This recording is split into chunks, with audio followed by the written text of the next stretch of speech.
ഞാനിപ്പോ ഒരു site visit കഴിഞ്ഞ് ഇറങ്ങിയാണ്. ശരിക്കും സൈറ്റ് വിസിറ്റ് അല്ല, നമ്മളൊരു സുഹൃത്ത് വിളിച്ചിട്ട് പോയതാണ്. ഒരു ഇലക്ട്രിക്കൽ വർക്ക് ഇപ്പൊ ചെയ്തുകൊണ്ടിരിക്കുന്ന സമയത്ത് ഈ ക്ലയന്റും ഇലക്ട്രീഷ്യനും തമ്മിൽ ഒരു മിസ്അണ്ടർസ്റ്റാൻഡിങ് വന്നതാണ്. അപ്പം സംഗതി എന്താണെന്ന് വെച്ച് കഴിഞ്ഞാൽ ഓൾറെഡി ഇലക്ട്രിക്കൽ ഡ്രോയിങ് ഒക്കെ ചെയ്തതാണ്.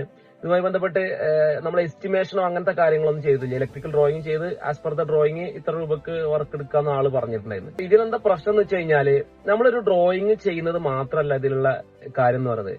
ഒരു ഡ്രോയിങ് ചെയ്യുക പ്ലസ് നമ്മൾ ഇതിന്റെ കൂടെ ഒരു എസ്റ്റിമേഷൻ ഉണ്ടാക്കുക, ഒരു BOQ ഉണ്ടാക്കിയതിനു ശേഷം ഈ ഒരു ഇലക്ട്രീഷ്യന് ഒന്നോ രണ്ടോ ഇലക്ട്രീഷ്യന്മാർക്ക് നമുക്ക് കൊട്ടേഷൻ കൊടുക്കാൻ പറ്റുന്ന രീതിക്ക് ഒരു എസ്റ്റിമേഷൻ ഉണ്ടാക്കുക. ഈ ഒരു എസ്റ്റിമേഷൻ ചെയ്ത് കഴിഞ്ഞതിന് ശേഷം ഈ എസ്റ്റിമേഷൻ ബേസ് ചെയ്തിട്ട് നമ്മളൊരു MOU ഉണ്ടാക്കണം, മെമ്മറാണ്ടം ഓഫ് അണ്ടർസ്റ്റാൻഡിംഗ് എന്ന് പറഞ്ഞ്. അതായത് ഇലക്ട്രീഷ്യൻ ഈ ഒരു ഡ്രോയിങ്ങിന്റെ അടിസ്ഥാനത്തിലാണ് നമ്മൾ ഈ വർക്ക് ചെയ്യുന്നത്, ഈ ഒരു എസ്റ്റിമേഷൻ ആണ് നമ്മളെ കോർ ആയിട്ടുള്ള കാര്യങ്ങൾ എന്നൊക്കെ പറഞ്ഞിട്ട് ഇത് എല്ലാം കൂടെ അറ്റാച്ച് ചെയ്തിട്ടൊരു ഡീൽ ഉണ്ടാക്കുക. ഇങ്ങനെ ചെയ്യുന്ന സമയത്ത് പിന്നെ ഫ്യൂച്ചറിലൊരു ഇതിനെക്കുറിച്ചൊരു വർത്താനം ഉണ്ടാവാത്ത രീതിയിൽ ഇതും കൂടെ നമ്മൾ ഈ ഒരു എഗ്രിമെന്റിൽ പറഞ്ഞതാണെന്നുള്ളത് നമുക്ക് ബൈ പേപ്പർ ആയിട്ട് തന്നെ കാണിക്കാൻ പറ്റും. നമ്മൾ വാക്കാലൊരു കാര്യം പറഞ്ഞു കഴിഞ്ഞാല് പിന്നെ ഈ വർക്ക് നടക്കുന്നത് ചിലപ്പോ 2-3 മാസം കഴിഞ്ഞിട്ടായിരിക്കും.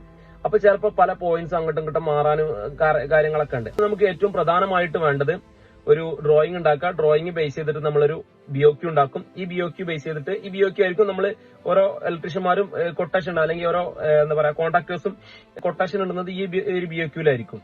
ഈ BOQ പ്ലസ് നമ്മളൊരു MOU കൂടെ ഉണ്ടാക്കും, ഒരു എഗ്രിമെന്റ് എന്നുള്ള നിലക്ക്. ഈ ഒരു എഗ്രിമെന്റും കൂടെ പറഞ്ഞു കഴിഞ്ഞാൽ പിന്നെ ഭാവിയിൽ നമ്മളൊരു ഇയാൾ ഈ ഒരു കാര്യം പറഞ്ഞില്ല എന്ന് പറഞ്ഞിട്ടൊരു പ്രശ്നം ഉണ്ടാവില്ല. കാരണം ഇത് രണ്ടും കൂടെ വെച്ച് നോക്കിയാൽ മതി. ഡ്രോയിങ് പ്ലസ് നമ്മളെ MOU എന്താണോ പറഞ്ഞിട്ടുള്ളത് ആ കാര്യങ്ങൾ മാത്രം ഇലക്ട്രീഷ്യൻ ചെയ്താൽ മതി. ആ സർവീസ് മാത്രമേ ക്ലയന്റിന് കിട്ടുള്ളൂ.